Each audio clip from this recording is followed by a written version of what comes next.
tous et bienvenue sur Cash Radio, votre émission web radio préférée qui va vous être présentée aujourd'hui par le groupe 2 de la 4e A. Cette émission est un projet qui rassemble plusieurs langues pour parler d'un seul et même sujet. La thématique du jour est Tanger et son ouverture sur le monde. Tout d'abord, nous allons accueillir Adam El-Bouhmedi qui va nous présenter son sujet sur Tanger et la mondialisation. Puis, Mohamed Marzouki, Jad Al-Hamamsi et Anwar El-Biddad vont avoir une petite conversation en arabe autour du célèbre port Tanger Med. L'usine Renault va nous être présentée par Léo Miezan et Adem Zihri. Ensuite, Idriss Zaïd va nous parler du trafic de produits illicites à Tanger. Après ça, nous allons nous intéresser à l'activité touristique à Tanger avec Rita Smiej, cette fois-ci en anglais. Puis, nous allons faire la connaissance de la légation américaine avec Karim Wahbi et Aya Habti. Alia va nous présenter l'artiste et l'écrivain Paul Bowles. Enfin, pour apporter une touche d'art et un peu de divertissement, une chanson vous sera chantée en arabe par quelques élèves.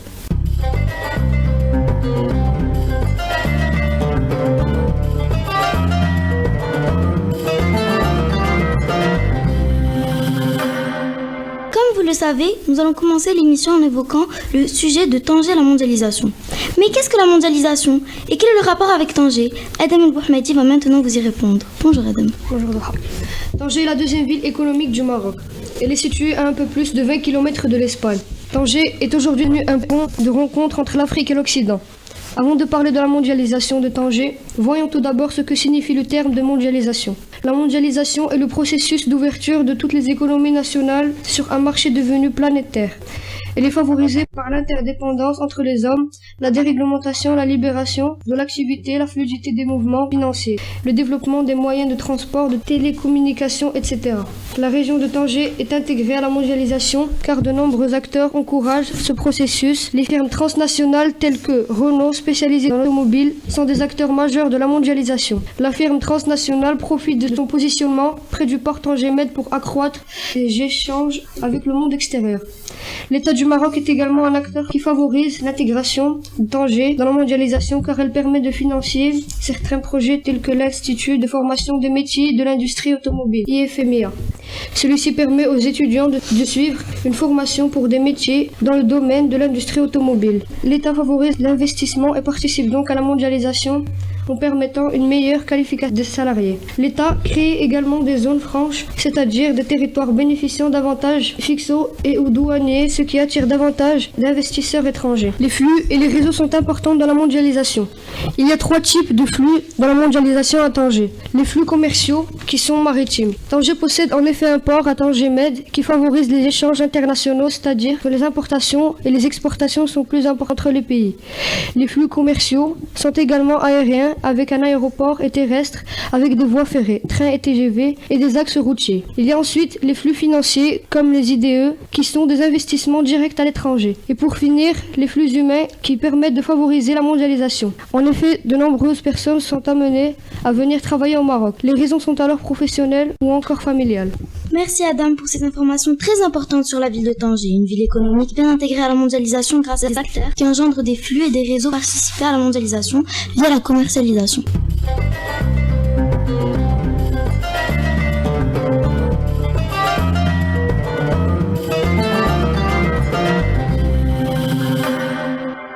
Passons à quelque chose qui permet et favorise cette mondialisation. Passons au port Tanger Med, un port spécialisé dans la pêche et le transport de personnes et qui joue un rôle important dans l'importation et l'exportation de marchandises. Pour cela, je vais accueillir Jad Al-Hamamsi, Mohamed Marzouki et Anwar El-Biddad qui vont le faire découvrir en arabe. Salam les garçons. السلام عليكم مستمعينا الكرام. معي الزملاء محمد وأنوار حيث سنناقش مكانة مدينة طنجة في العولمة. أبدأ بالسؤال الأول وأتوجه إلى محمد. كيف يساهم ميناء طنجة المتوسط في إنشاء مدينة طنجة على الصعيد المحلي والدولي؟ يعد ميناء طنجة الوحيد من نوعه في شمال إفريقيا، وهو مختص في الصيد ونقل المسافرين والتنزه، بالإضافة إلى توفره على منطقة حرة والتي تجلب شاحنات ذات قيمة عالية وهو بوابة المملكة، ويلعب دورا مهما في الاستيراد والتصدير، وهو يهدف إلى تنمية شاملة لمدينة طنجة لجعلها مدينة منفتحة على العالم. فبفضل ميناء المتوسط أصبحت طنجة بوابة استراتيجية هامة كمجموعة رونو نيسان والشركة الدنماركية مايرسك. وساهم ميناء طنجة المتوسط في إنعاش الاقتصاد المحلي للمدينة ونواحيها، كإنعاش مجال النقل والتجارة بالاقتصاد إلى توفير فرص شغل لليد العاملة المحلية. بصفة عامة استطاع هذا الميناء تغيير الخريطة الاقتصادية والتجارية والاجتماعية للمنطقة كلها. شكرا لهذه المعلومات القيمة. والآن سوف يجيبنا أنوار عن السؤال الموالي: كيف يمكن اعتبار مدينة طنجة مدينة مرتبطة بالعولمة؟ طنجة مدينة تتوفر على بنية تحتية متطورة كميناء طنجة المتوسط الذي من خلاله يمكنها الانفتاح على المبادلات العالمية. طنجة تتوفر أيضا على قوة اقتصادية ومالية، حيث بها مقر الشركات العالمية الكبرى كشركة غونو للسيارات. مدينة طنجة مدينة سياحية مهمة، فإنها تستقبل سنويا ما يقارب 47% من السياح الأجانب القادمين إلى المغرب، نظرا لما تتمتع به من المعالم السياحية بارزة. على سبيل المثال المدينة القديمة التي تطل على البحر الأبيض المتوسط، والتي تتميز بأبوابها وأبراجها، بالإضافة إلى مغارة هرقل وغيرها. ومن خلال هذه المعطيات السابقة يمكننا استنتاج أن طنجة مدينة مرتبطة بالعولمة. أشكر زملائي الكرام على هذه المناقشة الغنية، وأشكركم مستمعين على حسن الاستماع. Shukran lekoum. Merci de nous avoir montré à quel point Tanger Med est important dans la mondialisation et l'ouverture au monde de Tanger, mais aussi du Maroc.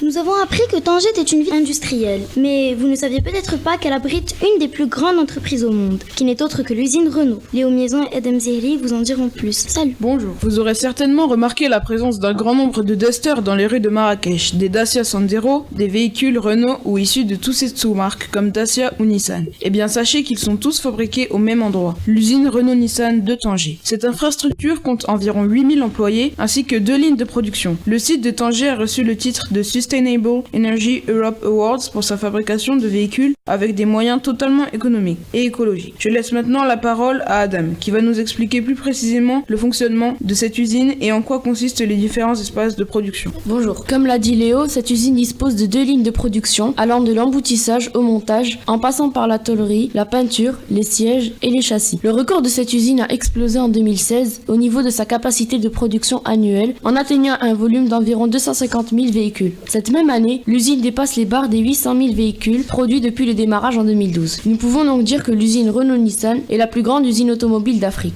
Au sein de l'usine, des chaudières biomasse sont installées afin qu'elles produisent de l'énergie thermique dont le bilan en dioxyde de carbone est neutre. Alors le principe d'une chaudière biomasse repose sur l'utilisation de l'énergie dégagée par la combustion du bois ou de céréales dans une chaudière adaptée à cet effet. Pour protéger notre planète de la pollution, les besoins en électricité sont assurés par l'énergie éolienne et hydraulique. L'usine est équipée d'une station d'épuration, ce qui permet qu'il n'y ait aucun rejet de liquide industriel. Merci pour votre intervention. Quant à vous, chers auditeurs, vous savez maintenant que cette entreprise fabrique ses véhicules de façon économique et permet l'emploi aux habitants de Tanger. Et comme vous l'aurez probablement deviné, elle permet encore plus les échanges de marchandises et donc permet à Tanger de s'ouvrir au monde et de participer à la mondialisation.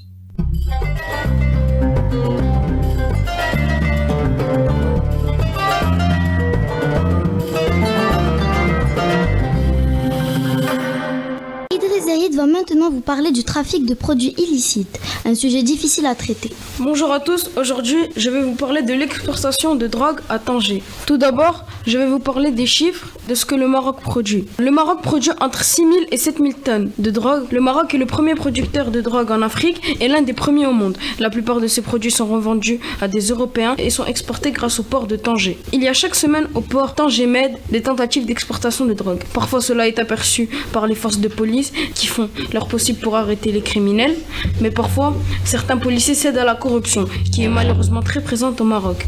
Mais peut-on parler d'ouverture à la mondialisation quand il s'agit de produits illégaux ?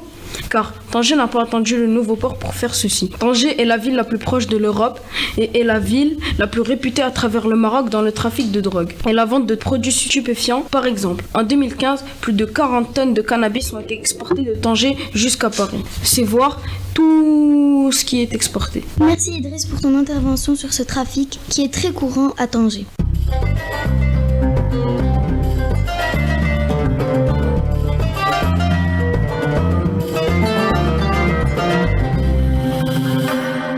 Parlons maintenant du tourisme qui est très présent dans certaines villes du Maroc, notamment à Marrakech. Mais Tanger fait-elle partie de ces villes? Est-ce qu'en plus d'être industrielle, c'est une ville touristique? Rita Smiech vous y répondra dans une langue que le monde entier parle, l'anglais. Hello Rita. Hello. Tangier is a city in Morocco, and it's the second Moroccan economic pole after Casablanca, and an important seaside resort. Tangier has long been a land of welcome for many artists who realized famous artwork in it. The American writer Paul Bowles has even named it the Dream City. But today, we're going to answer to a very complicated question about the city of Tangier. Is tourism in Tangier really present? Tangier attracts people from all over the world, since the majority of the inhabitants speak Arabic as well as Spanish and French a little less. The climate is also a major asset of the city of Tangier. It is sweet and temperate throughout the year. Tangier has a variety of hotels and some touristic sites, a vast and beautiful beach, and the Medina, old city, where a craft trade is developing, wooden and silver items, traditional clothing, etc. Tangier attracts tourists with her beautiful landscapes and her history. The city of Tangier has a very complicated and fascinating past, and some exciting stories that the grandparents tell to their grandchildren, etc. Tangier has a lot of historic sites, for example, the Arena of Tangier. After the Spanish colonization, Tangier has kept some vestige of this time, or the American Legation. It's a building in the Medina of Tangier, and it's the first US public property outside the United States. The Casbah Museum in Tangier is a place of Mediterranean culture. The Hafa Coffee, a mythical coffee visited by different artists and writers. Tangier is a very touristic city, but there are a lot of other very touristic cities in Morocco, like Marrakech with more than 2 million tourists in 2017, or Casablanca with 876,000 tourists in 2017. Tangier still in the third place with 608,000 tourists in 2017. To conclude, we're going to answer to the main question of this article, which is, does the tourism in Tangier really work? I think that with all those elements, we can say that Tangier is a very touristic city, and that it's very appreciated by all the world because of its story and what she experienced with the King Hassan II and before with Spain. I hope you enjoyed my article about Tangier and then I gave you an idea for your next holidays. Thank you Rita, merci pour son intervention qui montre bien que le tourisme est très présent dans la ville de Tanger, une ville qui attire les touristes et les artistes de partout dans le monde.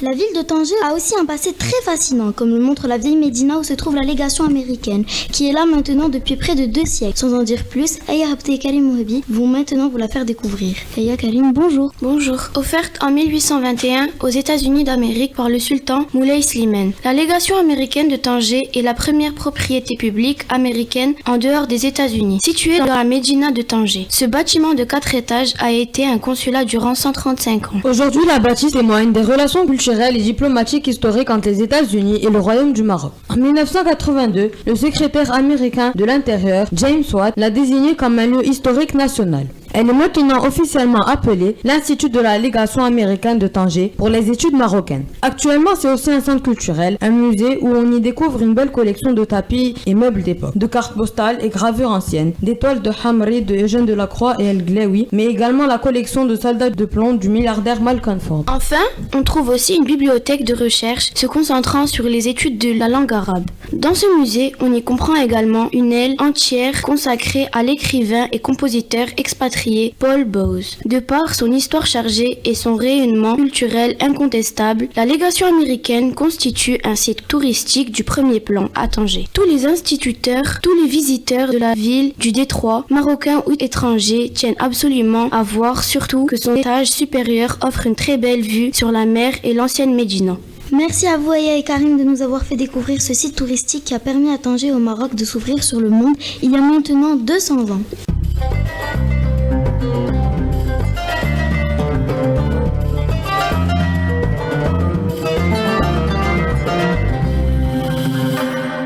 Maintenant, Alia Farifassi va vous présenter Paul Bowles, un artiste et écrivain qui a repris plusieurs chansons marocaines. Hi Alia. Hello. Born in December 13, 1910 and died in November 18, 1999, Paul Bowles was an American expatriate composer, author, and translator. In the late 1940s, while visiting the city for a short stay, The American writer fell in love with the Pearl of the Straits and welcomed his friends Tennessee Williams, the American dramaturge and the authors of the Beat Generation. Following a cultured middle class upbringing in New York City, during which he displayed the talent for music and writing. Bowles pursued his education at the University of Virginia before making several trips to Paris in the 1930s. He studied music with Aaron Copland, and in New York wrote music for the theatrical productions, as well as other compositions. He achieved critical and popular success with his first novel, The Sheltering Sky, in 1949, in what was known as French North Africa, which he had visited in 1931. In 1947, Bowles settled with his wife in Tangier, at that time in the Tangier International Zone. During the early 1950s, Tangier was Bowles' home for the rest of his life. He came to symbolize American immigrants in the city. Paul Bowles died by heart attack in 1999 at the age of 88 years old. Thank you. Thank you, Alia. Merci de nous avoir présenté et fait découvrir cet artiste.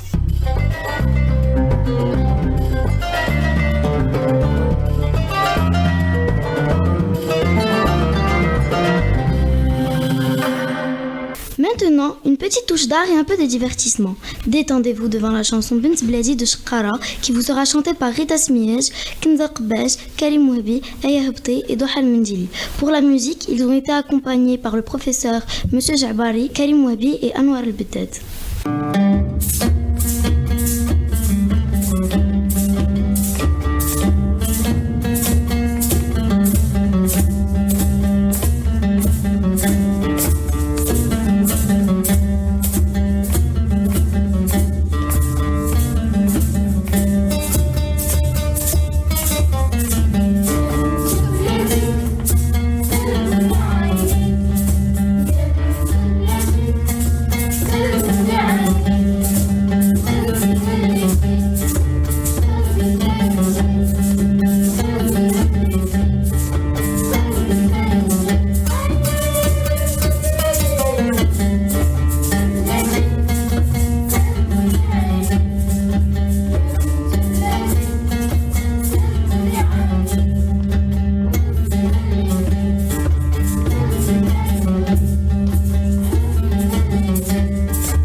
Quelle belle chanson, quelle belle voix. Nous arrivons malheureusement à la fin de notre émission. Mais tout d'abord, j'aimerais remercier nos techniciens Kenza Qbash et Reda Geizi, ainsi que tous les professeurs qui nous ont encadrés dans ce projet. Merci à tous les intervenants qui nous ont beaucoup appris. On espère que vous avez apprécié notre émission. C'était Doha Mendili avec vous et à bientôt sur Kesh Radio.